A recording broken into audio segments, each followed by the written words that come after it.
आदाब, नमस्कार। रात के 9 बजे और 26/11 की कहानी काफ़ी वक्त से आप लोगों की फरमाइश थी और अब मौका है। चूँकि आज 24 है, परसों 26 है। कल इत्तेफाक से संडे है, वरना लगातार ये सिलसिला चलता। लेकिन मैं कोशिश करूँगा कम से कम 2-3 दिन के अंदर आपको पूरी कहानी सुनाऊँ और आगे कुछ कहूँ। सीधे उससे पहले पॉइंट पे ही आता हूँ कि क्योंकि 26 से 11 की जब बात हो रही है तो ये बहुत बड़ा हादसा था। एक ऐसा हादसा जिसका सिलसिला मौत से भी ख़त्म नहीं होता। मौत के बाद जो शुरू होता है, कायदे से उस गम का नाम है 26/11। ज़िंदगी जहाँ से एक नए रास्ते पे चलती है, कायदे से उस मोड़ का नाम है 26/11।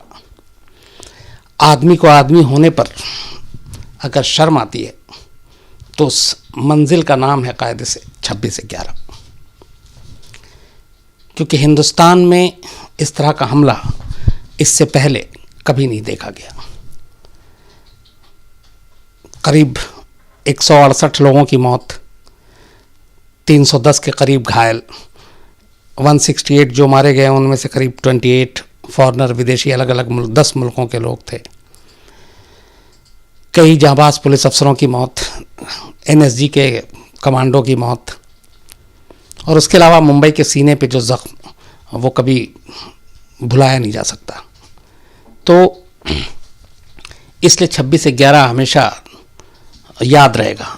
10 साल पूरे होने वाले हैं, लेकिन ऐसा लगता नहीं है। ऐसा लगता कल की ही बात।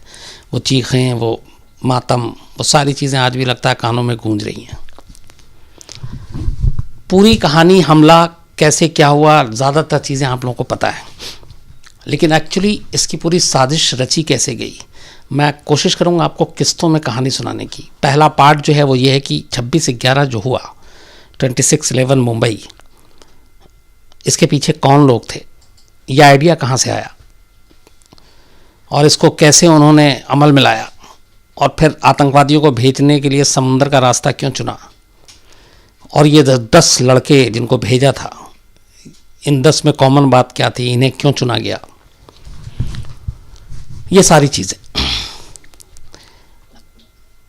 9/11 हुआ, उसके अलावा एक मैड्रिड में हमला हुआ था, लंदन में हमला हुआ था आतंकवादी। ये सारे हमले बहुत बड़े पैमाने पे हुए थे और इसमें लोगों के बीच में बहुत दहशत फैली थी। ये सारी चीज़ें पाकिस्तान में बैठे हुए जो आतंकवादी संगठन है, जो हमेशा हिंदुस्तान के ख़िलाफ़ खून खराबे की बात सोचते रहते हैं, उनके दिमाग जहन में था और वो लगातार आतंकवादी हमले, हरकतें करते रहते थे। लेकिन उनकी सोच ये थी कि कुछ ऐसा किया जाए जो बड़ा हो, जिसकी तरफ इंटरनेशनल मीडिया का भी ध्यान जाए, और वो लगातार कोशिश करते रहते थे, अपनी प्लानिंग करते रहते थे। ख़ास तौर पर लश्कर तैयबा, जिसका सरगना हाफिज़ सईद है, हिंदुस्तान का बहुत बड़ा दुश्मन। तो ये लोग प्लान कर रहे थे। 1993 मुंबई ब्लास्ट के बाद मुंबई पे बहुत सारे आतंकवादी हमले हुए, और मुंबई को निशाना बनाने की एक बहुत बड़ी वजह ये होती है कि मुंबई इंडिया की एक तरह से कहें इकोनॉमिक कैपिटल है, बॉलीवुड भी वहीं है। तो मुंबई पे जब हमला होता है तो उसका असर ज़्यादा होता है, और इसीलिए मुंबई को चुना गया। अब इस पूरे हमले की, जो मैंने आपको बताया कि किस तरीके से ये जो 9/11 और मैड्रिड और यूके इन सब में हुआ था, उस तरीके का कोई एक प्लानिंग थी कि इस तरह से बड़ा हमला किया जाए, लेकिन कैसे क्या उस वक्त तक समझ में नहीं आया। धीरे धीरे साजिश चल रही थी पाकिस्तान में। इसी बीच लश्कर के कुछ कमांडर को ये काम सौंपा गया था कि वो एक ब्लूप्रिंट तैयार करें कि हमला होगा, कैसा होगा, क्योंकि वो ऑलरेडी ट्रेन में कर चुके थे, गाड़ियों में धमाका कर चुके थे, ये सारी चीज़ें हो रही थी। और तभी इन लोगों ने एक प्लान बनाया, और ये प्लान, इसकी शुरुआत जो हुई थी ये करीब 2006 में डेविड हेडली एक लश्कर तैयबा के लिए काम करता था। ये भी कहते हैं कि पाकिस्तानी खुफिया एजेंसी ISI के लिए भी काम करता है, अमेरिका के जेल में इस वक्त बंद है। ये मुंबई अक्सर आता जाता था और लश्कर ने इसको मुंबई की रेकी के लिए कई बार भेजा। ये मुंबई में आकर सारे रास्ते, ख़ास बिल्डिंग सब चीज़ों की रैकी करता था। इवन ये ताज होटल में भी जाकर ठहरा था और इससे इसलिए कहा गया था कि ताज के अंदर का पूरा नक्शा, entry exit, room, corridor, floor, वो सब के बारे में भी जानकारी, तो वहाँ पे भी रुका था। तो डेविड हेडली पहला ऐसा शख्स था जिसने लश्कर को मुंबई के नक्शे, मुंबई की बाकी बारीकियों की जानकारी, ताज, ओबराय, इन सब की जानकारी दी। और इन जानकारी के बाद अब ये हुआ कि मुंबई तक आतंकवादियों को पहुंचाया कैसे जाए। तो उसमें एक मुश्किल ये थी कि अगर बड़े पैमाने पे हमला करना है तो एक तो पाकिस्तान के थ्रू हिंदुस्तान में घुसना मुश्किल है, दूसरा एक रास्ता बचता है कश्मीर के बॉर्डर का, वहाँ से आप आएंगे तो लेकिन वहाँ पे हमेशा ख़तरा रहता है कि मुठभेड़ ना हो वहाँ पे, चूँकि बॉर्डर पे LOC पे चौकसी ज़्यादा होती है। तीसरा ये कि बॉर्डर क्रॉस भी कर ले तो फिर इतने बड़ी मात्रा में हथियार यहाँ से कौन उनका स्लीपर सेल या कैसे पहुँचाया जाएगा, उस तक कैसे पहुँचेगा, उसमें भी जोखिम था। तो ये सारे रास्ते या तो फिर बॉर्डर क्रॉस करके या फिर किसी और ज़रिए से ओरिजिनल वीज़ा पासपोर्ट पे हिंदुस्तान में एंट्री कराना, उसके बाद लेकिन फिर वो हथियारों की खेप उन तक पहुँचाना, तो बहुत सारे मसले थे। और 9/11 के बाद ये भी था कि हर जगह पे सख्ती भी थी, एयरपोर्ट पे भी सख्ती, तो हवाई रास्ते से बिल्कुल भी संभव नहीं था। कश्मीर के रास्ते आतंकवादियों को घुसाने में जोखिम था और वो हथियारों की खेप के साथ सारे के सारे जो पूरी टीम है वो बिना नुकसान के अंदर आ जाए, ये भी मुश्किल था। तो जब ये सारी चीज़ें मना कर दी गई कि ऐसा नहीं हो सकता, तब एक आखिरी रास्ता आता है, समंदर का रास्ता। समंदर के रास्ते की पूरी रेकी होती है, पूरी प्लानिंग होती है, टटोला जाता है, खंगाला जाता है। उसके बाद लगता है कि अगर आतंकवादियों के पूरी खेप को हथियारों के साथ, ताकि उन्हें किसी और से हथियार की खेप मुंबई पहुंचकर न लेनी पड़े, यहीं से वो लेकर चले और मुंबई में ऐसी जगह पे उतरें कि जहां से उसके बाद उतरने के बाद उनको किसी सिक्योरिटी, नाकेबंदी, इनकी भी ज़रूरत ना पड़े और वो आसानी से शहर में दाखिल हो जाएं। तो इन सारी चीज़ों की पड़ताल की गई और उसके बाद तय हुआ कि समंदर के रास्ते ही आतंकवादियों को मुंबई भेजा जाएगा। और इस समंदर के रास्ते भेजने के पीछे एक और जो उनकी सोच थी वो ये कि 1993 में जब मुंबई में सीरियल ब्लास्ट हुआ था, तब जो RDX की पूरी खेप थी वो समंदर के रास्ते ही मुंबई पहुंचाई गई थी, ज़्यादातर हिस्सा, और बहुत आसानी से पहुंच गई थी। कस्टम और बाकी लोगों के साथ भी मिली भगत थी। तो एक उनके पास वो पुराना एग्जाम्पल था कि समंदर के रास्ते ईजी है। दूसरा उन्हें ये भी लगा था कि समंदर के रास्ते पे उतनी निगरानी नहीं है, न इंडियन कोस्टल गार्ड की न बाकी उसकी, तो यहाँ पहुँचना आसान था। तो पहली चीज़ ये तय हुई इस पूरी साजिश में कि रास्ता क्या होगा आतंकवादियों के जाने का, और वो तय हुआ कि समंदर के रास्ते। अब हुआ कि कैसे भेजेंगे, कौन लोग होंगे और इनका इंचार्ज कौन होगा। तो लश्कर की तरफ से चीफ तो हाफिज सईद, जिसके इशारे पे सब काम हो रहा है, लेकिन उसने ये जिम्मेदारी सौंपी ज़कीउर रहमान लखवी उर्फ चाचा। ये नाम है लश्कर में, बहुत बड़ा नाम है लश्कर में, ज़कीउर रहमान लखवी उर्फ चाचा। चाचा को जिम्मेदारी सौंपी गई इस पूरे ऑपरेशन को अंजाम देने के लिए, लड़कों को तैयार करने के लिए और उनको मुंबई तक पहुंचाने के लिए, और मुंबई में आतंकवादी हमले के दौरान भी उनके साथ बाकायदा संपर्क में रहने के लिए।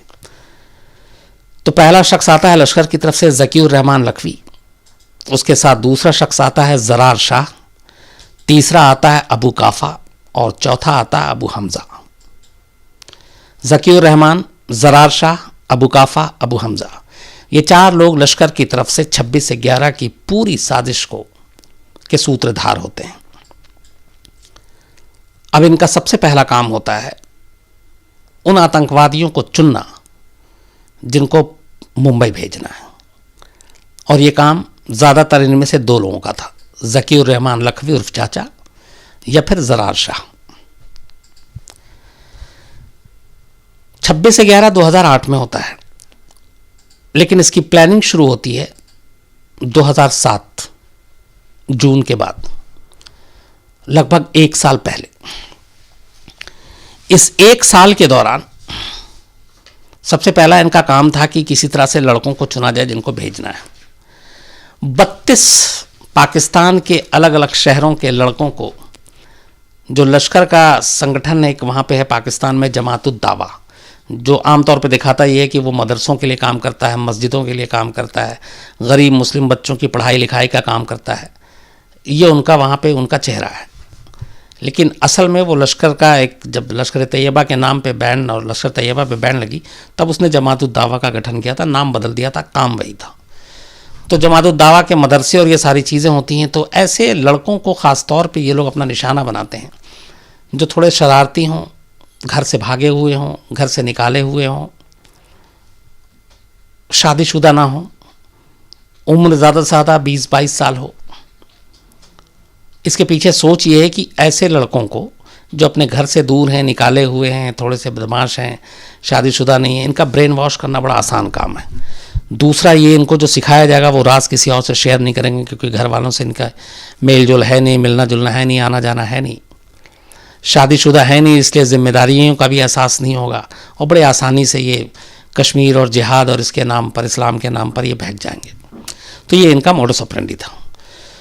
तो ऐसे ही कर के इन्होंने 32 लड़कों की एक टीम बनाई अलग अलग पाकिस्तान के शहरों से, और ये सारे के सारे की उम्र वही, सारे कुंवारे, किसी की शादी नहीं हुई, सारे गरीब घर के बिल्कुल, और सारे के सारे बिल्कुल भी पढ़े लिखे नहीं, कोई तीसरी पास, कोई चौथी पास, कोई दूसरी के बाद ही स्कूल जाना छोड़ गया। इन 32 लड़कों को लेके 3 अलग अलग चरणों में ट्रेनिंग दी जाती है।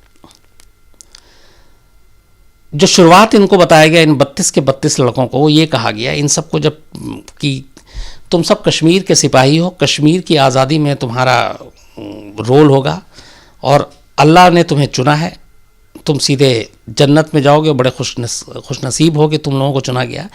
ये कहकर और ख़ास तौर पे इन सबको कश्मीर के नाम पे शामिल किया गया, इनकी ट्रेनिंग दी गई। जो इनकी ट्रेनिंग होती है, उस ट्रेनिंग के बाद इन 32 में से आखिरी 10 लड़कों को चुना जाता है मुंबई अटैक के लिए। अब ये जो 10 थे, इनकी ट्रेनिंग कैसी होती है आगे बताऊंगा, पहले इन 10 के नाम आपको बताऊं। 32 में से सिलेक्शन होता है आखिरी 10 लड़कों का। अब्दुल रहमान उर्फ बड़ा, अब्दुल रहमान उर्फ छोटा और बाबर इमरान, ये तीनों पाकिस्तान के मुल्तान के रहने वाले थे, और इन तीनों को उन 10 लोगों में से पहले चुना गया। इसके बाद आता है जावेद उर्फ अबू अली, अबू फहाद, ये पंजाब के ओकारा ज़िले के दोनों, इन दोनों को चुना जाता है, 5 हो गए। इसके बाद चुना जाता है नज़ीर उर्फ उबैद और नासिर उर्फ अबू उमर, ये फैसलाबाद के रहने वाले थे, 7 हो गए। इसके बाद सियालकोट से 2 लड़कों को चुना जाता है, अबू शैब और अबू मुजाहिद, 9 हो गए। और 10वां वो नाम है जो हिंदुस्तान के घर घर में जाना जाता है, अजमल कसाब, जो इकलौता जिंदा आतंकवादी पकड़ा गया था। ये सारे अपने घरों के नालायक लड़के थे, ये सारे घर से भागे हुए लड़के थे, इन सारे कुछ ना कुछ क्राइम में एक्टिविटी से, कोई चोरी में पकड़ा गया था, किसी ने डाका डाला था, किसी ने झगड़ा किया था। कसाब 2 बार चोरी करते हुए पकड़ा गया था, और वो भी अपने घर वालों से लड़ के निकला था। तो इन सारे की खास बात ये थी कि इन 10 के 10 लड़कों को अपने घर से दूरी थी, 10 के 10 पढ़े लिखे नहीं थे, 10 के 10 कुंवारे थे, और ये 10 के 10 किसी ना किसी क्राइम में छोटे मोटे इन्वॉल्व थे। तो 32 में से इन 10 लोगों को चुना गया। अब इनकी ट्रेनिंग कैसे हुई? जब शॉर्टलिस्ट हुए तो 3 चरणों में इनकी ट्रेनिंग हुई, और ये पूरी ट्रेनिंग पाक ऑक्युपाइड कश्मीर जो है वहां पे हुई, पाक अधिकृत कश्मीर में, वहां के भी 3 जगहों पर। इनकी पहली ट्रेनिंग का नाम था दौरा सुफा। ये ट्रेनिंग जो एकदम बिगिनिंग ट्रेनिंग थी, पहले तो सबसे पहले जब ये आए तो इनको जमातुद दावा के मदरसों में और वहाँ रखा गया, इनको बाकायदा इस्लाम जिहाद की बातें बताई गई। कुछ को पढ़ना नहीं आता था तो लिटरेचर भी नहीं दे पाए, उनको बता बता के समझाया जाता था। और इनको तस्वीरें और पिक्चर दिखाई जाती थी, ख़ासतौर पर कश्मीर की, हिंदुस्तान के मुसलमानों के बारे में इनको बढ़ा चढ़ा कर कि वहाँ पे जुल्म होता है और कश्मीर को आज़ाद कराना। तो मेन फोकस कश्मीर था और इन सबको ये लगता था कि हम लोगों को कश्मीर के लिए तैयार किया जा रहा है, जो अजमल कसाब ने बाद में कहा भी। तो जब जमात उद दावा में इनकी बेसिक ब्रेन वॉश की जब ट्रेनिंग पूरी हो गई और इनको इस्लाम जिहाद के नाम पे तैयार कर लिया गया, उसके बाद इनकी असली ट्रेनिंग शुरू होती है। पहला ट्रेनिंग जिसका नाम रखा था दौरा सुफा, ये ट्रेनिंग मुरीद के एक जगह है पाकिस्तान में, वहां पे दी गई। 21 दिनों की ये ट्रेनिंग थी। पहले जो पहली ट्रेनिंग का पीरियड था वो 21 डेज।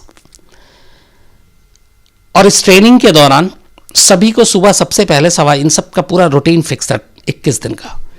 सुबह 4 बजे उठना, नहा धो के सबसे पहले फजर की नमाज पढ़ना, इसके बाद इनको दौड़ाना, फिर नाश्ता देना, और उसके बाद सभी तरह की जो एक्सरसाइज, ये एक्सरसाइज करना, भागना, दौड़ना, इस तरह की ये ट्रेनिंग, लेकिन बहुत ज़्यादा देर तक। और ये सुबह 4 बजे से शुरू होता था और रात 8 बजे तक। बीच में बस नमाज पढ़ने के लिए जो 5 वक्त का नमाज का टाइम है, और खाना और नाश्ते और रात का खाने का टाइम होता था। 4 बजे पीटी कराया जाता था, जैसे बल्कि आर्मी और उन सब में कराई जाती है। फिर पीटी के बाद नमाज और दूसरे काम, फिर एक्सरसाइज, दौड़ना। ये पूरा पहला जो दौरा सुफा की ट्रेनिंग थी 21 दिन की मुरीद के इलाके में, ये उनको दी गई। ये ट्रेनिंग इन लोगों के लिए थोड़ी सी मुश्किल थी लेकिन आसान थी। इसके बाद इनका दूसरा ट्रेनिंग का दौर शुरू होता है, जिसको नाम दिया गया था दौरा आमा। इस ट्रेनिंग के लिए भी 21 दिन का दिन रखा गया और 21 दिन की ट्रेनिंग थी। और ये ट्रेनिंग इनको दी गई। पहली जो ट्रेनिंग दी गई थी वो मुरीद के में, इस बार ट्रेनिंग दी गई इनको मनसेरा है एक पाकिस्तान में जगह, वहाँ का एक गांव है बट्टल गांव, वहाँ पे इनको ट्रेनिंग दी गई। और इस दूसरे चरण की ट्रेनिंग में इनको हथियार चलाने की ट्रेनिंग दी गई। इनका जो ट्रेनिंग का रूटीन था तब भी सुबह 4 बजे सोकर उठना, नमाज पढ़ना, 5 से 6 इंस्ट्रक्टर जो है इनका तब अबू अनस था जो इन्हें पीटी सिखाता था। 8 बजे ब्रेकफास्ट, 8:30 से लेकर 11:30 बजे तक हथियार चलाने की ट्रेनिंग, जिसमें AK-47, green, RX, Uzi gun, pistol, revolver, ये सारे जितने भी ऑटोमेटिक वेपन थे ये सब। और इस ट्रेनिंग का हथियार चलाने का जो इनका ट्रेनर था वो अब्दुल रहमान था। 11:30 से 12:30 1 घंटे का फिर इनको बीच में रेस्ट दिया जाता, और 12 के बाद इनको फिर लंच, 1 से 2 फिर नमाज के लिए छुट्टी, 2 से 4 आराम, और फिर 4 से 6 पीटी। ये इनकी जो दूसरे दौर की ट्रेनिंग थी ये उसका हिस्सा था। इसके बाद ये ट्रेनिंग 21 दिन चला। 21 दिन के बाद फिर कुछ इनको गैप छुट्टी दी गई, लेकिन सब निगरानी में थे लश्कर के लोगों के। तीसरे दौर की फिर ट्रेनिंग इनकी शुरू होती है, जिस ट्रेनिंग का नाम रखा गया दौरा खास। और ये ट्रेनिंग मुजफ्फराबाद पाकिस्तान जो अधिकृत कश्मीर है वहां पर है, वहां दी गई। इस ट्रेनिंग के दौरान इनको हथियार और ज़्यादा चलाने की ट्रेनिंग दी गई। जो बाकी के हथियार थे, हैंड ग्रेनेड फेंकने, रॉकेट लॉन्चर चलाने, इन सब की ट्रेनिंग दी गई। और हर दिन सिर्फ और सिर्फ 4 घंटे इनको लगातार हथियार चलाने की ट्रेनिंग दी जाती थी, कंटिन्यू, नॉन स्टॉप। 4 घंटे अलग अलग तरह के हथियार, ग्रेनेड, रॉकेट लॉन्चर, बस आप ये चलाते रहो और ये करते रहो। और साथ में इस ट्रेनिंग के दौरान इनको पहली बार तमाम, न सिर्फ हिंदुस्तान के बल्कि दुनिया भर में जहाँ जहाँ पे भी लश्कर तैयबा ने मुसलमानों पे जुल्म हो रहा, उनके वीडियो क्लिप इनको दिखाए जाते थे और इनको भड़काया जाता था कि देखो तुम्हारे भाइयों के साथ क्या क्या हो रहा है, और तुम खुशनसीब हो कि तुम्हें अल्लाह ने चुना है ऐसे काम के लिए, और तुम जाओगे और तुम कश्मीर की आज़ादी कराओगे और ये सब चीज़ें करोगे। तो ये जो तीसरे चरण की ट्रेनिंग थी ये भी 21 दिन की थी। और इसके बाद इन 3 चरण की ट्रेनिंग के बाद इन लोगों को फिर छुट्टी दी जाती है और साथ में निगरानी जारी है। क्योंकि जिहाद की भी बातें हो रही हैं, सारी चीज़ें भी बताई जा रही हैं, लेकिन ये कहीं इधर उधर ना चले जाएं, इसलिए उनके ऊपर निगरानी भी लगातार हो रही थी।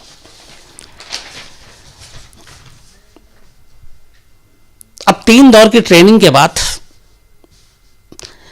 ज़कीउर रहमान लखवी जो चाचा है, ये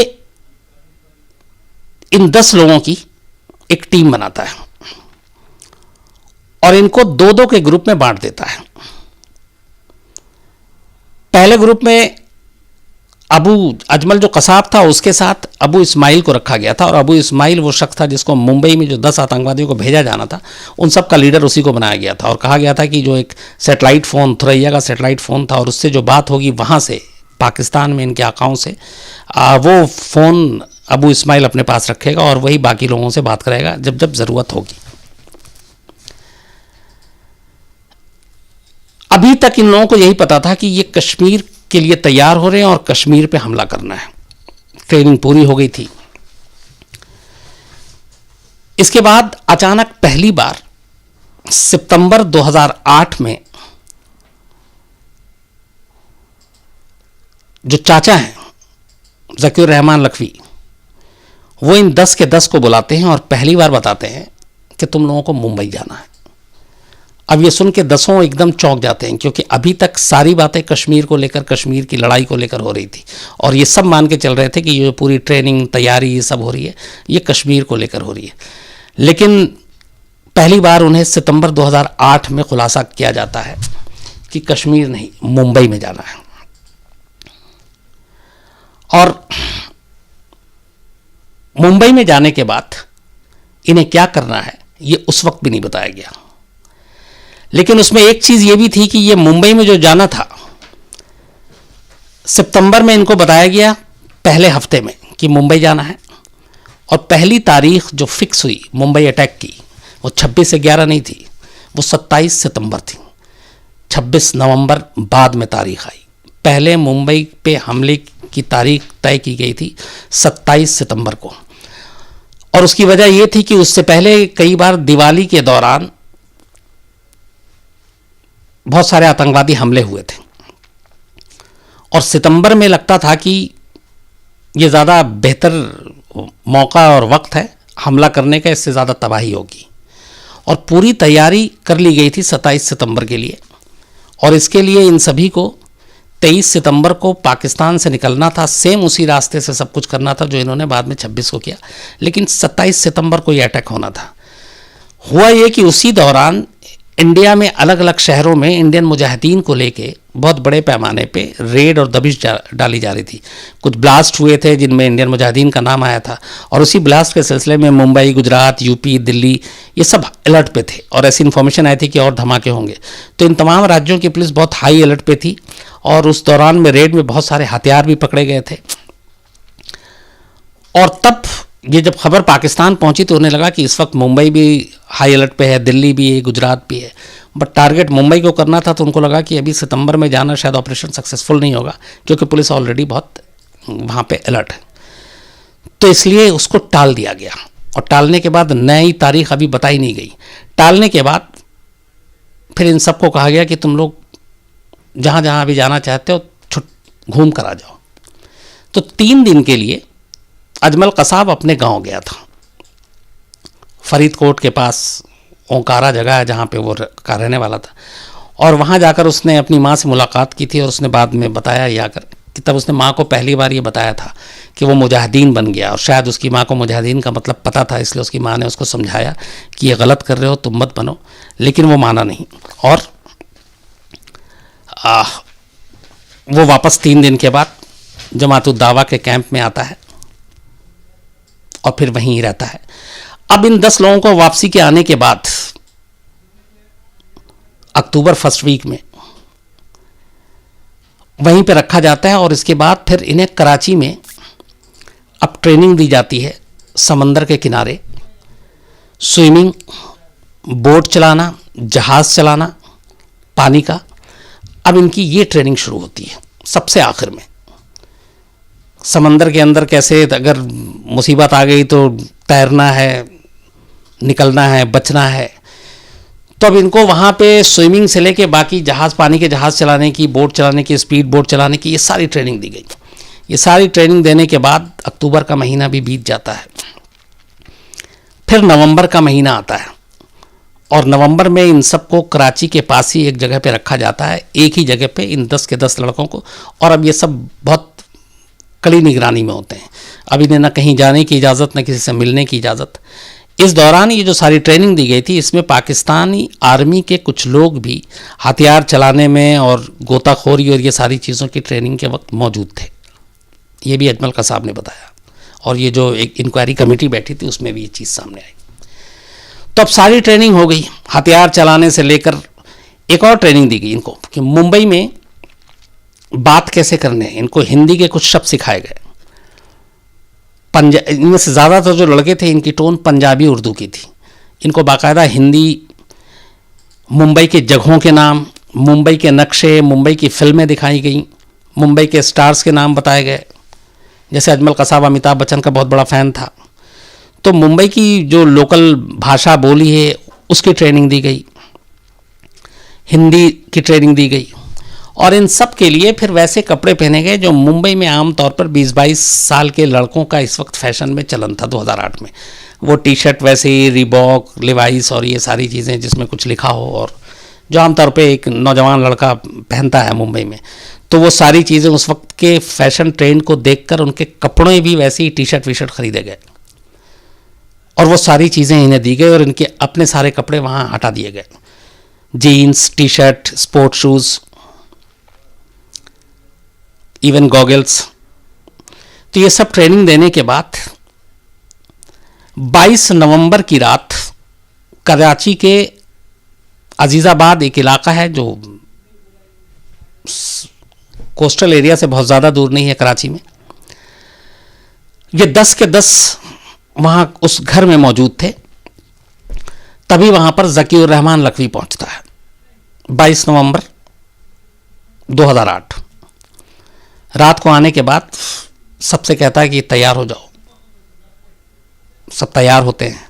उसके बाद वो उन्हें गाड़ी में लेकर वहाँ से सीधे कराची के बंदरगाह पर पहुँचता है। एक सुनसान सा बंदरगाह था। 23 नवंबर की सुबह, 22 नवंबर की लेट नाइट ये लोग निकलते हैं। 23 नवंबर की सुबह करीब 4 बजे ये 10 के 10 उस बंदरगाह पर पहुँचते हैं। इन 10 के 10 को वहाँ पे पानी के एक जहाज़ पे बिठा दिया जाता, जो बहुत बड़ा नहीं था, छोटा था। और उसी जहाज़ पे बिठाने के बाद ज़कीउर रहमान लखवी और उसके साथ जो ज़रार शाह, ये वहीं से सबसे गले मिलते हैं और उसको तमाम दुआएं देते हुए विदा ले लेते हैं। उस जहाज़ पे बैठने के बाद 23 नवंबर की सुबह 4 बजे करीब 25 नॉटिकल माइल्स जहाज़ जब चल लेती है, तब इन्हें समुद्र में एक बड़ा जहाज़ मिलता है।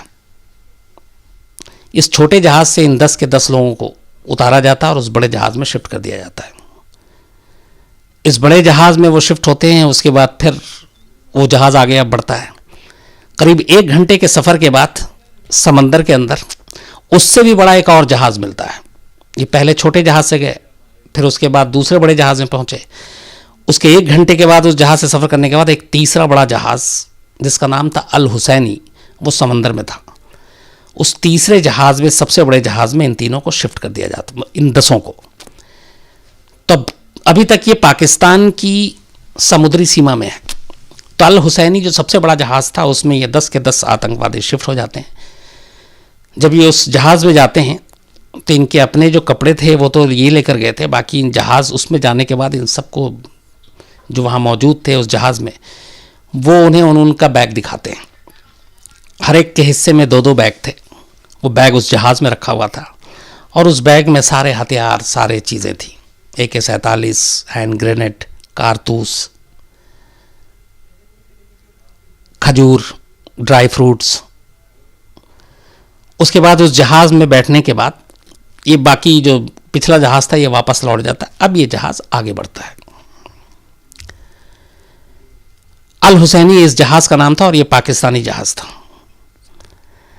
इसके बाद ये जहाज़ भारतीय समुद्री सीमा में दाखिल हो जाता है। अब उस वक्त ये था कि समंदर में भी निगरानी होती है, लेकिन समंदर में एक अच्छी चीज़ ये भी होती है कि बहुत दूर दूर तक आपको दिखाई दे जाता है कि कोई है कि नहीं है। तो मैदान खाली था, समंदर में कुछ था नहीं, और ये जहाज़ भारतीय सीमा में दाखिल हो जाते हैं। दाखिल होने के बाद ये जब आगे बढ़ते हैं तो भारतीय समंदर सीमा में इन्हें एक जहाज़ दिखाई देता है। वो छोटा था, उस जहाज़ का नाम था कुबेर। वो इंडियन फिशरमैन का बोट था और उस बोट को चला रहा था अमर सिंह टंडेल। तो अल हुसैनी जहाज़ उस जहाज़ के करीब जाकर रुकती है और वो उससे कुछ यूं ही रास्ता भटकने का बहाना करते हैं, ये लोग पूछते हैं, और फिर धीरे धीरे करके उस जहाज़ से 2-4 लोग नीचे उतर आते हैं कुबेर में। और आने के बाद इनमें से जो 5 लोग थे, किसी बहाने से 4 को अल हुसैनी में ट्रांसफ़र कर देते हैं, पाकिस्तानी जहाज़ में। सिर्फ एक को छोड़ देते हैं और वो था अमर सिंह टंडेल, जो इस जहाज़ का नाविक था, मछुआरों के जहाज़ का हेड था। अमर सिंह टंडेल की एक कहानी यह है कि अमर सिंह टंडेल 2006 में पाकिस्तानी समुद्री सीमा में दाखिल हो गया था मछली पकड़ते हुए, और पाकिस्तानी जो फोर्स है उसने पकड़ लिया था, और वो 6 महीना पाकिस्तान की जेल में भी रहा और फिर उसको छोड़ दिया गया। तो वो 6 महीना रहा था जेल में। पाकिस्तान में अमूमन ऐसे मछुआरों को और इस तरह को इतनी जल्दी छोड़ते नहीं हैं, बट उसे छोड़ दिया गया था।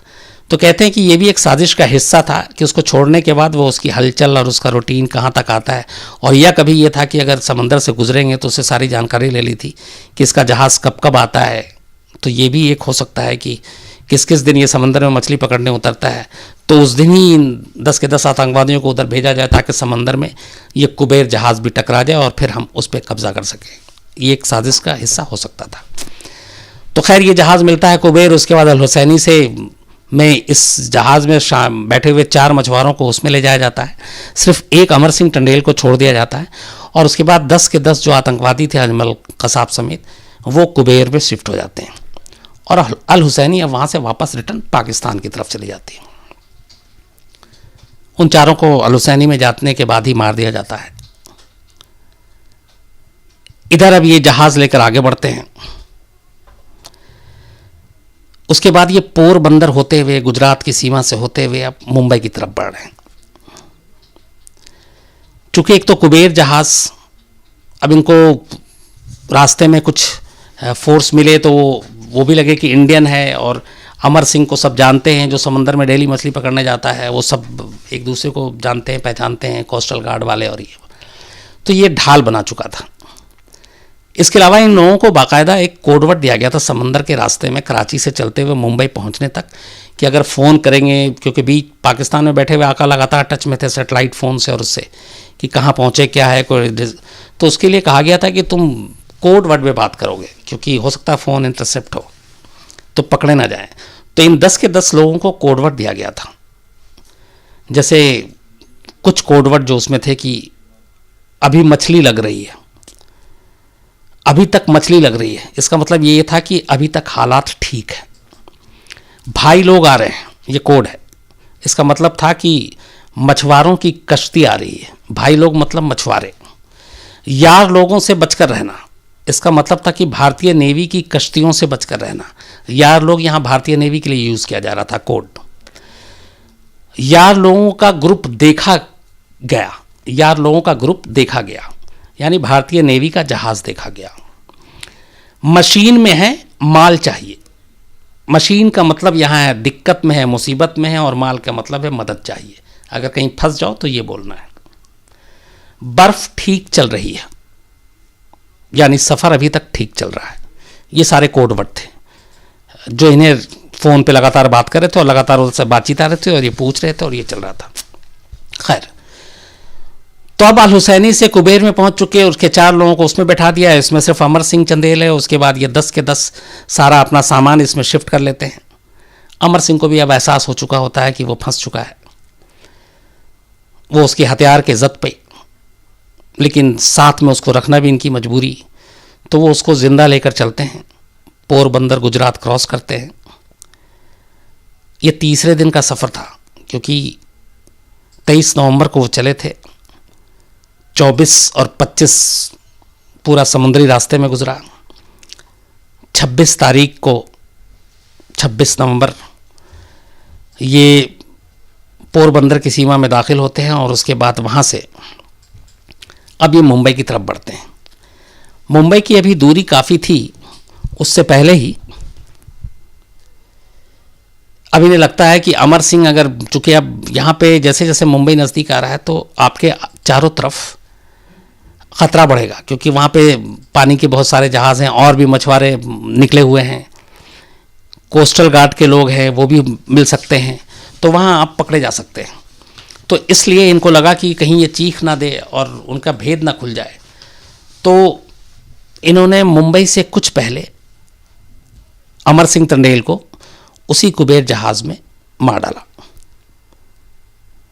मारने के बाद उसकी लाश उसी में रखी। फिर थोड़ा आगे जाने के बाद इन्हें एक स्पीड बोट दिखाई दी। अब ये उससे स्पीड बोट में शिफ्ट हो जाते हैं मुंबई के करीब, और स्पीड बोट में शिफ्ट होने के बाद ये सीधे मुंबई के कोलाबा से लगता हुआ कफ परेड एरिया है, वहाँ पे एक मच्छी बाज़ार मार्केट है, उसके किनारे आकर स्पीड बोट से अपनी स्पीड बोट को लगा देते हैं। तब रात के वक्त बजे थे 9, अंधेरा हो चुका था, और जिस जगह पे ये मच्छी बाज़ार है वहाँ से साउथ मुंबई के सारे मशहूर इलाके सबसे नज़दीक, कोलाबा हो, ताज हो, ओबराय हो, सब कुछ। अब यहाँ पे दो चीज़ें कि ये कराची से चलते हैं, भारतीय एक जहाज़ पे कब्ज़ा करते हैं, पूरा पोरबंदर एरिया पार करते हैं और मुंबई तक आ जाते हैं, और कोई रास्ते में रोकता नहीं है, कोस्टल गार्ड, पुलिस, कुछ नहीं। ऐसा क्यों? अब इसमें होता यह है कि दरअसल जो मछुआरे हैं वो हर साल मछली पकड़ने के लालच में बहुत दूर तक निकल जाते हैं पाकिस्तानी समुद्री इलाके में। कई पाकिस्तानी मछुआरे जो वो हमारे सरहद इलाके में घुस आते हैं, तो कोस्ट गार्ड वाले भी ये रूटीन का मामला समझते हैं, और वो देखते हैं किसी जहाज़ को कोई आ रहा, दूर से पूछ लिया, समझ लिया। कई बार ऐसा होता है कि चलो अवैध है, लाइसेंस नहीं है, बहुत सारे ऐसे हैं, पैसे लेके छोड़ दिया। तो ये जो लापरवाही और ये जो लालच, ये कई बार बहुत नुकसानदेह होता है। अब सबसे बड़ी बात और यहाँ पे कि फिर भी एक सवाल आता है कि कैसे कोई कराची से बिना वीज़ा, पासपोर्ट के इतने सारे हथियार के साथ और मुंबई पहुँच गया इतनी आसानी से। अब ये सवाल है हर एक के जहन में, और वो भी तब जबकि अब अगली जो चीज़ आपको बताऊंगा वो अपने आप में चौंकाने वाली है कि 1993 में जब मुंबई में सीरियल ब्लास्ट हुआ, जो दाऊद इब्राहिम और टाइगर मेमन इन सब ने जो कराया, मैंने आपको शुरू में कहा था कि RDX तब समुंदर के रास्ते आया था। तो जब ये इंक्वायरी के बाद पता चला कि सारे RDX समुंदर के रास्ते हथियार आए थे मुंबई में, तो फिर एक बड़ी हाई लेवल मीटिंग हुई, और 93 के बाद बता रहा हूँ आपको, और 94 से ये तय हुआ कि पूरा जो ये अरबियन सी है, जो मुंबई की जो सारा समुद्री इलाका है, अब इसकी निगरानी की जाएगी। और इसके लिए बाकायदा नेवी, होम मिनिस्ट्री, इन लोगों ने मिलकर तय किया कि इस अरब सागर में मुंबई के आसपास पूरा जो गुजरात का भी वो लगता है, इंटरनेशनल सीमा तक नौसेना, पुलिस, कस्टम, ये सब मिलकर वहाँ पे पेट्रोलिंग करेगी। 93 सीरियल ब्लास्ट के बाद ये तय हुआ था, ये सरकार की तरफ से। इसके लिए बाकायदा नेवी को बड़े जहाज़ दिए गए, डॉनियर एयरक्राफ्ट दिए गए, हेलीकॉप्टर दिए गए, और साथ में ट्रेंड नौसेना के जवान, इनको वहाँ पे अरब सागर में तैनात किया गया कि इस तरीके की कोई भी चीज़, कोई अनचाहे लोग, अनचाही जहाज़ जिसके पास कुछ कागजात नहीं, कुछ नहीं, आप उनको पकड़ेंगे और हमारी सीमा में घुसने नहीं देंगे, और मुंबई की तरफ तो सवाल ही नहीं कि आप आने देंगे। तो इस पूरी ज्वाइंट पेट्रोलिंग जो नेवी, कस्टम, पुलिस, इन सब के लिए, और ये सारे जहाज़, हेलीकॉप्टर, ये सब कुछ दिए गए। और इस ऑपरेशन का नाम रखा गया था तब ऑपरेशन स्वान, SWAN। इस ऑपरेशन स्वान का मतलब ही था कि समंदर की निगरानी करेंगे और हम मुंबई पे कभी इस तरह की और कोई बर्बादी के सामान या बर्बाद करने वाले लोगों को आने नहीं देंगे। ये 93 के बाद हुआ था, और इस ऑपरेशन के तहत महाराष्ट्र, गुजरात के जो तटीय इलाके हैं वहाँ पे पूरी पेट्रोलिंग होती थी। नेवी के बड़े जहाज़, एयरक्राफ्ट, हेलीकॉप्टर, ये इससे निगरानी की जाती थी, और ये सब कुछ चल रहा था। अब इसे आप क्या कहेंगे कि 2008 में 26/11 होता है और 2006 में बिना किसी वजह के इस ऑपरेशन स्वान को ख़त्म कर दिया जाता है और ये सारी निगरानी ठप, ज्वाइंट कोई भी पेट्रोलिंग नहीं होती है और उसके बाद सब कुछ नॉर्मल पे। अब ज़रा आप ये सोचें कि सिर्फ 2 साल पहले 2006 में ये हुआ था, अगर 2008 में भी ये पेट्रोलिंग जारी रहती और इसकी कोई वजह नहीं बताई गई कि क्यों पेट्रोलिंग हटा ली गई, जो बेसिक बताया गया जब उस वक्त सवाल किया गया तो सिर्फ इतना कहा गया कि अब कुछ होता तो है नहीं और हम 94 से मतलब 6 तक आ पाएँ तो 6 और 6 12 साल से पेट्रोलिंग कर रहे हैं, लेकिन कोई ऐसा पकड़ाया नहीं, कोई ऐसा मिला नहीं, तो ये खामोखा का यूं ही फालतू का एक एक्सरसाइज है, खर्चे हैं। 2006 में ऑपरेशन स्वान ख़त्म कर लिया गया, जिस ऑपरेशन स्वान के तहत मुंबई के सारे बंदरगाहों की हिफाजत और निगरानी की जाती थी, जिसके तहत कोई भी बाहरी आदमी घुस नहीं सकता था। और उसके हटाने के बाद, इस ऑपरेशन स्वान के ठीक 2 साल के बाद 10 आतंकवादी मुंबई पहुंचते हैं, वो भी सीधे कराची से, और रास्ते में उन्हें कभी कोई नहीं रोकता है। जब 9 बजे 26 नवंबर को कफ रोड के पास मच्छी बाजार मार्केट में इनका बोट रुकता है और ये नीचे उतरते हैं, तो वहाँ बहुत ही भीड़ भाड़ वाला इलाका है। अगर आप लोग गए हों, मैं गया हूँ इसी सिलसिले में, तो ये सब अपना बैग उठा के कंधे पे, एक आगे और एक पीछे की तरफ, और जीन्स टी शर्ट में, हथियार बैग के ही अंदर, और आनंद फानंद में निकलते हैं। 10 के 10 पहली बार मुंबई आए हैं। इन्हें सिर्फ नक्शे के हिसाब से पता है, इन्हें सिर्फ ये पता है कि यहाँ पे हम उतरेंगे, वहाँ से किधर किधर जाना है। तो जब ये उतरते हैं तो इनमें से एक, उसी पे एक मछली बाज़ार मार्केट में वो एक महिला थी जिससे ये टकरा जाता है। वो महिला बहुत गुस्से में उसको डांटती है और पूछती है मराठी में, तो इसमें से एक उसका जवाब देता है अपना काम कर, और 1-2 लोग और खड़े होते हैं। तो जब ये 10 के 10 एक ही तरह से, चूँकि हर लड़का एक साथ बैग लेकर उतर रहा है, कंधे पे आगे पीछे बैग है, सबके ड्रेस हैं, सब घबराए हुआ जल्दबाजी में है, तो उस मछली बाज़ार के कुछ लोगों को शक होता है और वो बाकायदा 100 नंबर पर पुलिस को कॉल करते हैं कि अभी भी एक बोर्ड से ऐसे कुछ आए, हमें शक है। तो पुलिस वाले भी टाल देते हैं, उन्हें लगता है कि अरे कुछ होगा। अगर उस वक्त भी थोड़ा सा अलर्ट होता तो ये 10 के 10 शायद शहर में घुसने से पहले जो आसपास में अगर कोई पीसीआर और ये वैन होती तो वहाँ पे भी पकड़े जा सकते थे, लेकिन ऐसा होता नहीं है। तो अब ये 3 दिन का सफ़र करने के बाद 23 नवंबर को चलते हैं कराची से। 26 नवंबर की रात 9 बजे मुंबई में दाखिल हो जाते हैं, कफ रोड पे उतरते हैं। अब इनके सामने जो सबसे करीबी जगह थी वो कोलाबा, लेकिन ये 10 के 10 जब उतरते हैं और जैसे ही उस समंदर को छोड़कर कपरेट पे मेन रोड पे आते हैं, पहले से तय था, ये 10 2-2 के ग्रुप में बढ़ जाते हैं, 2 अलग 2 अलग 2 अलग, और 10 के 10 अब 2 ग्रुप में बनकर 5 हुए और ये 5 अलग अलग टैक्सी पकड़ते हैं। इसके बाद क्या होता है, कैसे कैसे ये कहाँ जाते हैं, क्या क्या करते हैं, ये पूरी कहानी आपको अब इसके पार्ट 2 में, क्योंकि अभी तक साजिश मुंबई पहुंचने की पूरी कहानी आपको बता दी। अब इस साजिश को अमली जामा पहनाना है, जो उन्हें कहा गया वो करना है, और कैसे मुंबई में करते हुए भी कर ये रहे हैं। फ़ोन पे लगातार इनको इंस्ट्रक्शन मिल रहा है, कराची में बैठे हुए इनके आका ज़कीउर रहमान लखवी से, ज़रार शाह से, हमज़ा से। ये सारी चीज़ें अगले पार्ट 2 में आपको सुनाएंगे। तो ये पार्ट 1 था। मुझे लगा कि ये सारी चीज़ें शायद टीवी में और अखबारों में इतनी डिटेल में नहीं आई, इसलिए मैंने कहा कि मैं आपको ये बताऊं। अब पार्ट 2 की कहानी जाहिर सी बात है कल संडे है, तो सोमवार रात 9 बजे ठीक आपको सुनाऊंगा, और पार्ट 3 मंगलवार को सुनाऊंगा। वो थोड़ा डिफरेंट होगा, है यही, लेकिन वो मुझे खुद लगा कि सुनाना चाहिए आपको। तो पार्ट 2 में अब आपको ये पूरा हमला कैसे 58 घंटे तक नॉन स्टॉप मुंबई गोलियों और धमाकों की आवाज़ों से गूंजती रही, ये आपको मंडे को सुनाऊंगा। फिर कैसे ये आतंकवादी एक एक कर मारे गए और इनकी जद में आकर कैसे कैसे लोग मारे गए, एनएसजी कैसे पहुंची, एनएसजी को पहुंचने में लेट क्यों हुआ, ये सारी चीज़ें मंडे को। तो पार्ट 1 यहीं पे रोकता हूं, और अब कुछ मैं नोट करके लाया था, इसलिए सवाल लूँ उससे पहले आप लोगों को बताता हूँ, सुनाता हूँ। एक स्वाति शर्मा हैं, ये सर्जिकल स्ट्राइक के बारे में कहानी सुनना चाहती हैं। स्वाति जी, बिल्कुल आपको जल्दी सुनाऊंगा। अर्पण पटेल ये एलटीटी के बारे में सुनना चाहते हैं, ये भी आपको सुनाऊंगा। आदित्य सिंह हैं, एक जितेंद्र हैं, ये साइबर क्राइम के बारे में कहते हैं कि अवेयरनेस की ज़रूरत है और लोगों को बताना चाहिए। साइबर क्राइम की बहुत सारी इंटरेस्टिंग स्टोरी है, मैं ज़रूर आपको सुनाऊंगा। एक बड़ा अच्छा है, कविता सूद हैं, ये इनकी जो मदर हैं, मम्मी हैं, वो गुरुदत्त और गीता दत्त की कहानी सुनना चाहती हैं। इसमें थोड़ा सा तो कुछ सस्पेंस है, हालांकि थोड़ी सी फिल्मी हो जाती है, लेकिन अब फरमाइश है तो ज़रूर कविता जी आप बताइएगा, मम्मी को बिल्कुल सुनाऊंगा और जल्दी सुनाऊंगा गुरुदत्त और गीता दत्त दोनों के बारे में। इसके अलावा भरत शर्मा हैं,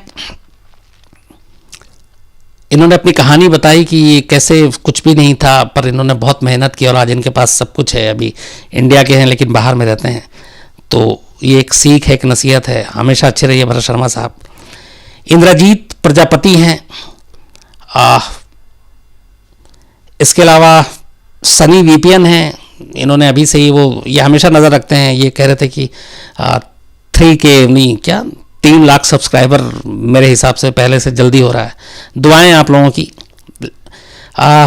इसके अलावा परीक्षित बर्वे हैं, पीयूष वशिष्ठ हैं, राशिदा अरहान हैं, रवि गौरव पांडे हैं, चाइना से हैं, ये शायद चाइना से मुझे पहली बार मेल आया। ब्रिजराज हैं, ये इरशद जहां का केस सुनना चाहते हैं, बिल्कुल वो भी ज़रूर सुनाऊंगा। प्रदीप रॉयल हैं, बिशन प्रधान, निशांत, नीरव, शमित तिवारी, हाँ आज ये शिमिता तिवारी हैं, ये शायद ये शमित तिवारी नाम इन्होंने कुछ लिखा है, लेकिन शिमिता तिवारी हों या शमित तिवारी हों, आज इनका जन्मदिन है और बहुत बहुत आपको बधाई। ब्रिजभूषण पांडे जी हैं, ये महाराजगंज यूपी से, इन्होंने बहुत अच्छा एक मेल लिखा है। निशांत जैन हैं और मनीष रंजन हैं। तो शिमिता तिवारी, अगर नाम मैंने गलत लिया हो तो माफ़ कीजिएगा, दोनों नाम ले लिया। तो ये कुछ थे जिन्होंने कुछ बहुत सारी चीज़ें लिखी थी, मैंने कहा कि मैं बताऊं। अब सर एक सवाल हाँ, मैं चाहता हूँ वही सवाल लो जो इससे जुड़ा हो। हाँ सर, पाकिस्तान में जो इनकी ट्रेनिंग हुई थी, क्या किसी गवर्नमेंट को पता नहीं लगा, हमारी गवर्नमेंट को? तो नाम मुँह पर लगे बहुत। पाकिस्तान में जब ट्रेनिंग हुई तो हमारी गवर्नमेंट को पता नहीं लगा, जाहिर सी बात नहीं लगा। बल्कि मैं आपको एक चीज़ जो बताना भूल गया था बताना, वो बताता हूँ कि 26/11 से करीब 3 महीने पहले अपनी जो रॉ है खुफिया एजेंसी, उसने कुछ फ़ोन कॉल इंटरसेप्ट किए थे और उस फ़ोन कॉल में बाकायदा ये बात हो रही थी कि मुंबई में है, नाम भी लिए गए थे होटल के, ताज हैं, ये है। और ये 3 महीने में कई बार रॉ ने इसको इंटरसेप्ट किया और बाकायदा महाराष्ट्र सरकार को और पुलिस को ये इन्फॉर्मेशन दिया कि कुछ ऐसी बातचीत हो रही जिससे लग रहा है कि मुंबई में कुछ बड़ा प्लान हो रहा है, कुछ बड़ा टारगेट किया जा रहा है। लेकिन मुंबई गवर्नमेंट या पुलिस का कहना था कि कोई कंक्रीट आप नहीं बता रहे हो, ये तो वेग सा है, कब क्या होगा कैसे होगा। लेकिन कहते हैं इंटरसेप्ट कर लिया था और अगर उसको सीरियसली उस वक्त लिया जाता तो शायद 26/11 बच सकता था। अमिकेत कुमार जी पूछ रहे हैं, सर क्या कोस्टल की सिक्योरिटी एरिया में इसके कुछ बदलाव आए थे, या आए थे तो कितने बड़े बदलाव थे? 93 के बाद मैंने अभी जैसे आपको बताया ऑपरेशन स्वान के तहत पूरी जो गुजरात महाराष्ट्र इनकी सीमा, समुद्री सीमा है, इस पर निगरानी बढ़ी। इवन चॉपर से निगरानी होती थी, नेवी के लोग करते थे, पुलिस, कोस्टल गार्ड। लेकिन 2006 में रोक दिया गया। फिर वही है कि हम 10 साल के बाद हमने क्या सीखा है, वही चीज़ मैं आपको बता रहा हूँ कि जब 26/11 हुआ उसके बाद फिर वही चीज़ें हुई, फिर समंदर की निगरानी शुरू हुई, फिर वही हुआ जो 93 के बाद होता था। और उसके बाद जो चीज़ें हमने छोड़ दी थी 2 साल में, वापस उसकी निगरानी की गई, कोस्टल गार्ड को मजबूत किया गया। अब जो है हम समुद्री रास्ते को हल्के में नहीं लेते, वहाँ पे अब निगरानी, वहाँ चौकसी बहुत ज़्यादा है। सर कही हो गया ना कि एनएसजी को आने में इतना टाइम क्यों लग गया था? कई सवाल है कि एनएसजी को आने में टाइम क्यों लग गया था। जाहिर सी बात ये कहानी पार्ट 2 है जो मंडे को मैं आपको सुनाऊंगा, उसमें ये भी उसका एक हिस्सा है, तो मैं आपको डिटेल में ज़रूर बताऊंगा। सर इनका कहना है, शशांक जी का कहना है कि उन्हें स्पीड बोट कहाँ से मिल गई थी? हाँ, जब ये गुजरात पोरबंदर पार किया इन्होंने, तब तक ये कुबेर में थे। उसके बाद रास्ते में बहुत सारे इनको छोटे छोटे, आप जैसे जैसे आप आबादी और उसके करीब आते जाते हैं तो वो आपको जहाज़ भी मिलती जाती है। तो स्पीड बोट को हालांकि लेके यहाँ पे एक कन्फ्यूज़न है कि जो कुबेर जिसमें ये थे उसमें एक जो रबड़ वाला वो होता है ना, एक एग्जैक्ट एक तरह का बोट होता है जो आप पानी में उतार देते हैं। तो एक तो था कि वो है, क्योंकि इस पर पूरी इंक्वायरी हुई, और एक ये था कि इन्होंने रास्ते में स्पीड बोट किसी से ली। अब उसको मार दिया, वो कौन था इसका खुलासा नहीं हुआ। लेकिन यहाँ पे दोनों चीज़ें आ रही हैं, एक वो कि एक रबड़ का वो जैसा होता है उसको लेकर ये उतरे थे, और दूसरा ये कि किसी से इन्होंने स्पीड बोट छीना और उसके बाद ये मुंबई तक पहुंचे थे। सर गंजनानन जी का सवाल है कि सर चांडिल जी की लाश क्या मिली थी?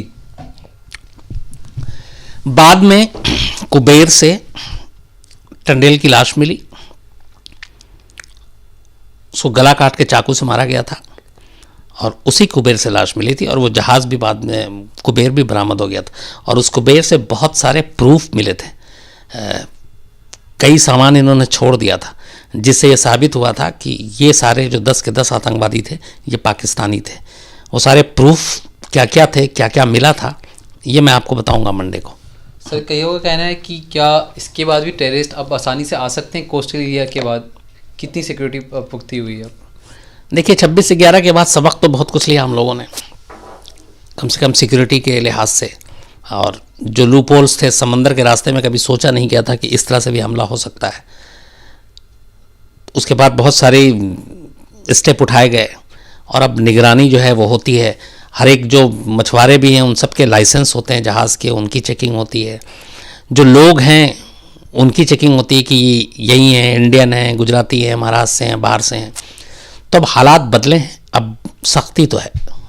सर एक भानु सोनी जी का सवाल है कि सर मेरी वाइफ मनीषा प्रेग्नेंट है, वो कह रहे हैं कि वो अपनी वाइफ को समझा रहे हैं कि वो उनकी आपकी कहानी ना सुने, ताकि उनका जो बच्चा होने वाला है वो शायद कहीं CID या CBI में ना चले जाए। भानु भानु सोनी भानु सोनी साहब नमस्कार। और अगर देखिए CBI और CID में जाता है आपका, ऊपर वाला करे, एक तो आपकी पत्नी अच्छी रहे, स्वस्थ रहे, और आप बाप बनने वाले हैं। लेकिन अगर आपका बेटा बेटी जो भी होते हैं और दोनों में से जो भी CID CBI में जाता है तो ये तो अच्छी बात है, इसमें घबराने वाली बात नहीं है। तो आप बेफिक्र रहें, जो भी होगा बिल्कुल अच्छा होगा। सर गगन जी का सवाल है कि जिन पुलिस वालों ने फिशर की बात नहीं मानी थी, क्या उन्हें सस्पेंड कर दिया गया था? जिन पुलिस वालों ने, जो मतलब मछुआरों ने कहा था कि ये घुस चुके हैं कोई लोग, तो इसमें बहुत सारे लोगों के खिलाफ मतलब अलग अलग लेवल पे एक्शन की बात तो आई थी, लेकिन वो ये कि आप एक दूसरे की गलती दूसरे के ऊपर डालने वाली बात आ रही थी। हर तरफ से था, जैसे रॉ ने पहले से हिंट दिया था कि ये इंटरसेप्ट हो रहा है, किसी ने सीरियसली नहीं लिया। जब ये कफ परेड रोड पे उतरे, 10 के 10 लेडी के साथ झगड़ा हुआ, उसके बाद लोगों ने पुलिस को फ़ोन किया कि कुछ ऐसे संदिग्ध हैं, तब एक्शन नहीं हुआ।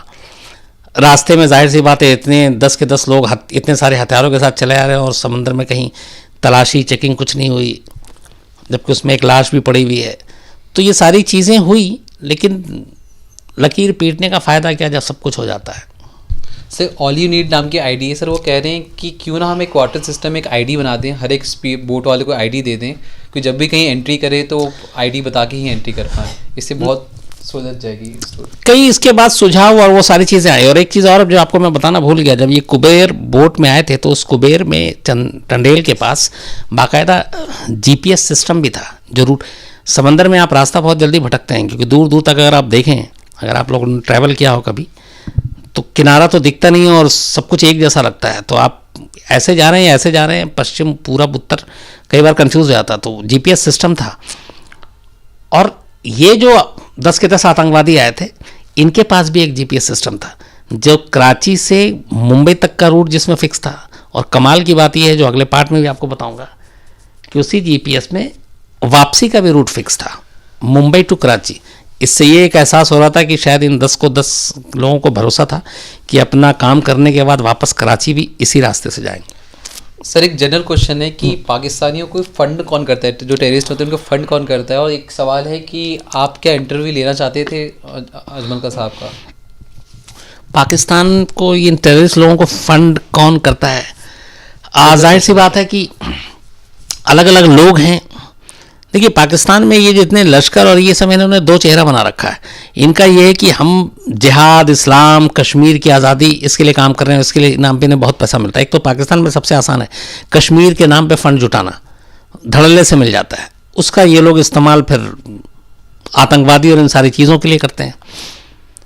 दूसरा एक था कि क्या अजमल कसाब का मैंने बहुत कोशिश की, लेकिन अजमल कसाब असल में जब पकड़ाया तो अजमल कसाब का जिंदा पकड़ाना एक बहुत बड़ी जीत थी। उसकी वजह यह थी कि बाकी के 9 के 9 आतंकवादी तो मारे गए, अजमल कसाब इकलौता सबूत था जो चीख चीख के ये कह रहा था कि मैं पाकिस्तानी हूँ और इस आतंकवादी हमले के पीछे पाकिस्तान का हाथ। इससे बड़ा सबूत बहुत कम हाथ लगा हम लोगों के। तो अजमल कसाब के तौर पर, अजमल कसाब की शक्ल में हमारे पास एक ज़िंदा सबूत था और इसीलिए अजमल कसाब की बड़ी सख्त निगरानी होती थी और कभी भी किसी मीडिया को करीब उसके फटकने तक नहीं दिया गया। वो एक जो उसका पूछताछ हो रही थी, जो वीडियो हुई थी, वीडियो सिर्फ एक है उसका जिसमें वो बता रहा सब कुछ, वो नेट पे भी है। बाकी कोशिश बहुत लोगों ने की, हम कोई ऐसा चैनल या अखबार नहीं है जिसने अजमल कसाब का इंटरव्यू करने की कोशिश नहीं की, उसमें हम सब थे, लेकिन अफसोस हो नहीं पाया। सर, अजमल कसाब की जो रिकॉर्डिंग आई थी मीडिया में या जो हमने क्राइम तक पे डाली थी, उसमें कितनी सच्चाई है? वो क्या सच में था या वो एक स्क्रिप्ट? जो नेट पे आपने देखा अजमल कसाब का, वो एक्चुअली इंट्रोगेशन का एक पार्ट है। मुंबई पुलिस का एक जवान इंटरव्यू ले रहा है जिसमें वो कई बार पंजाबी में बोल रहा है, कई बार वो हिंदी के शब्द समझ नहीं रहा, लेकिन वो ओरिजिनल है। बाकायदा कोर्ट की कार्रवाई में भी उसका इस्तेमाल हुआ है और उसमें कोई वो नहीं है कि ये बनावटी है, या बिल्कुल रियल है, ओरिजिनल है और इंट्रोगेशन का एक पार्ट है। जब ये पकड़ा गया था जिस वक्त और इसको गोली लगी थी और हॉस्पिटल में था, ये उस वक्त की रिकॉर्डिंग है। मतलब 26 नवंबर की रात को ही ये पकड़ा गया था और ये जो है ये इसका पूरा, ये 27 नवंबर 2008 को ये वीडियो रिकॉर्ड हुआ था। सर, विकास गौरव जी का पूछना है कि जिहाद का मतलब बताइए सर, कि कई भटके हुए लोग शायद रास्ते पे आ जाएं। जिहाद होता क्या है? विकास साहब, मैं एक बार और भी बताया था कि जिहाद का मतलब, मुझे लगता है कि उस बार कहा था तो कई लोगों के रिएक्शन भी आए थे। मुझे एक थोड़ा सा और मौका दे दीजिए तो मैं और कुछ पढ़े लिखे लोगों से इसके बारे में डिटेल में समझ लूँ। जहाँ तक मेरी अपनी जानकारी है वो ये है कि जिहाद का मतलब जो इस्लाम में है वो है बुराई के ख़िलाफ़ जंग, बुराई के ख़िलाफ़ लड़ना। उसमें कहीं नहीं है कि आप किसी की जान लें, किसी को मारें, चाहे वो कश्मीर में जो हो रहा हो, चाहे वो 26/11 में हुआ हो, चाहे 9/11 में हुआ हो। ये जिहाद की कैटेगरी में कहाँ से आता है? तो जिहाद का असली मतलब कुछ और है इस्लाम में, और वो बहुत अच्छा मतलब है, उसके बड़े अच्छे मायने हैं, लेकिन उस जिहाद शब्द को ही बदनाम करके रख दिया गया। एग्जैक्ट पूरी डिटेलिंग इसकी क्या है, मैं कुछ जो इससे ज़्यादा बेहतर जानकार हैं मैं उनसे खुद अच्छे से और समझ लूँ और फिर मैं आपके पास इसको लेकर ज़रूर आऊँगा, इसका जवाब, ये मेरा वादा है। सर, राहुल कुमार जी थोड़े गुस्से में वो पूछ रहे हैं कि सर हमें बताइए कि हाफिज़ सईद इतना एक्यूज़ है, फिर भी हमारी रॉ ने या गवर्नमेंट ने कुछ भी नहीं किया, ये किस हद तक जायज़ है? राहुल कुमार यार, राहुल कुमार बैठा हुआ है वो पाकिस्तान में, हाफिज़ सईद, तो क्या करेंगे हम सिर्फ मांग सकते हैं, चीख सकते हैं, गुस्सा निकाल सकते हैं, लेकिन होता कुछ नहीं। अब इसका दूसरा एक और पहलू देखें कि ज़कीउर रहमान लखवी चाचा, जिसने इस 10 को ट्रेन किया, भेजा, जो लगातार फ़ोन पे भी बात कर रहा था जब हमला हो रहा था, जब बहुत प्रेशर पड़ा और उसकी फ़ोन की ऑडियो 59 आवर्स की रिकॉर्डिंग है उस मुंबई अटैक के दौरान आतंकवादियों और उनके आकाओं की बातचीत के, और वो पूरे ऑडियो चला है। हम लोगों ने, मुझे याद है कि मैंने 4 घंटे का इस पर शो बनाया था उस पूरे ऑडियो पे, ज़्यादातर पंजाबी में है, फिर हिंदी में भी है, और ये मैच हो गया कि ये लखवी की आवाज़ है। उस लखवी के बाद उस वक्त तब इंडिया का इतना दबाव था कि पाकिस्तान ने लखवी को गिरफ्तार भी किया, लेकिन 2009 में वो बाहर भी आ गया और बस नज़रबंद के नाम पे छोड़ दिया, और आज भी लखवी वैसी। तो ये तो हालत है, लेकिन क्या करें, दाऊद भी वही है, मसूद अजहर भी वही है, आपका सैयद सलाउद्दीन भी वही है, फिर आपका हाफिज़ सईद भी वही है, और ये सब हमारे लिए वांटेड हैं।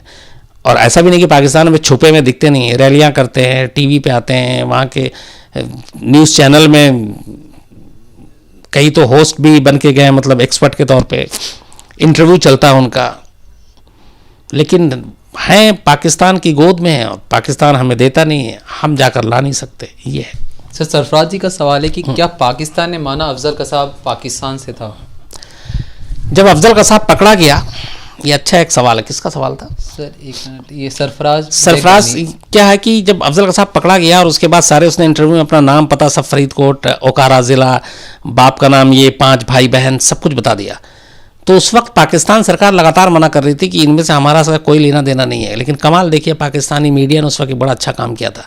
जियो टीवी की एक टीम उसके घर पहुंच गई गांव, यहाँ से जब ये सारा, अच्छा पाकिस्तान की टीवी लगातार 26/11 को फॉलो कर रही थी, दिखा भी रही थी, तो वो उस गांव पहुंच गई और उसके फादर से मिली और उसके फादर को फ़ोटो दिखाया।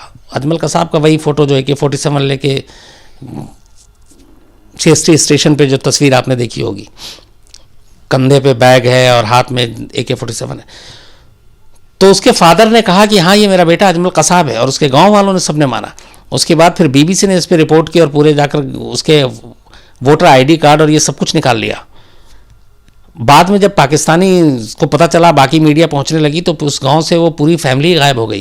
कहते हैं कि उसको ISI उठाकर ले गई किसी गुप्त जगह पे, क्योंकि उनकी बदनामी हो रही थी, और उसके बाद उनका फैमिली कभी फिर दिखाई नहीं दिया। तो पाकिस्तानी मीडिया ने इस्टेब्लिश किया कि यहाँ ये जो कसाब है, जो हिंदुस्तान में जो अटैक में शामिल है, इकलौता जिंदा पकड़ा गया है, ये पाकिस्तानी है, इस जगह का रहने वाला है, इसके बाप का नाम ये, इसकी माँ का नाम ये, वो सारी चीज़ें पाकिस्तानी मीडिया ने क्या ये उस वक्त इतना अच्छा काम किया था, जबकि सरकार लगातार मना कर रही थी। सर एक फन अड्डा नाम की ID है, वो कह रहे हैं कि सर अगर कल 3 लाख सब्सक्राइबर हो गए तो मैं सर जीतूंगा और उसके लिए क्राइम तक के नाम पे केक काटूंगा। फन अड्डा साहब, थैंक यू वेरी मच। कोई नहीं, आप ऐसे शर्तों में ना जीतिए, प्यार आप लोगों का काफ़ी है, बाकी सब्सक्राइबर तो आगे पीछे ऊपर नीचे घटता बढ़ता रहेगा। लेकिन सच बताऊं, शुरू में मैं चलिए बहुत ईमानदारी से ही बताता हूँ, शुरू में लगता था यार पता नहीं कितने सब्सक्राइबर होंगे, क्या होगा क्या नहीं होगा। कई दिनों तक ये चला। हमें आपने देखा होगा, मैं बीच बीच में हमेशा अपील भी करता था सब्सक्राइब कीजिए सब्सक्राइब कीजिए। बट धीरे धीरे जैसे जैसे लोग बढ़ते गए, उनके जब मैं मेल और वो पढ़ने लगा, यहाँ से हट के जब मेल आता है, मैं डेली जो पढ़ता हूँ 200-250 मेल कम से कम एवरेज, तो मुझे लगा कि नहीं ये ज़्यादा मायने हैं, क्योंकि वो चीज़ पहली बार एहसास हुआ कि ये प्यार क्या होता है, ये अपनापन क्या होता है, इतने सारे रिश्ते बन गए, इतने सारे रिश्ते जुड़ गए, वो शायद अनमोल है। तो लेकिन फिर भी खुशी है कि परिवार बढ़ता है तो और अच्छा लगता है। बट आप लोगों का प्यार ऐसे ही रहे।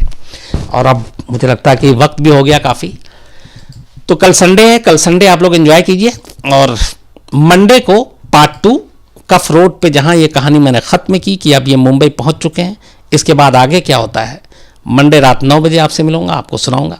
तब तक अच्छे रहिए, अपना ख्याल रखिए और हमेशा खुश रहिए। Thank you.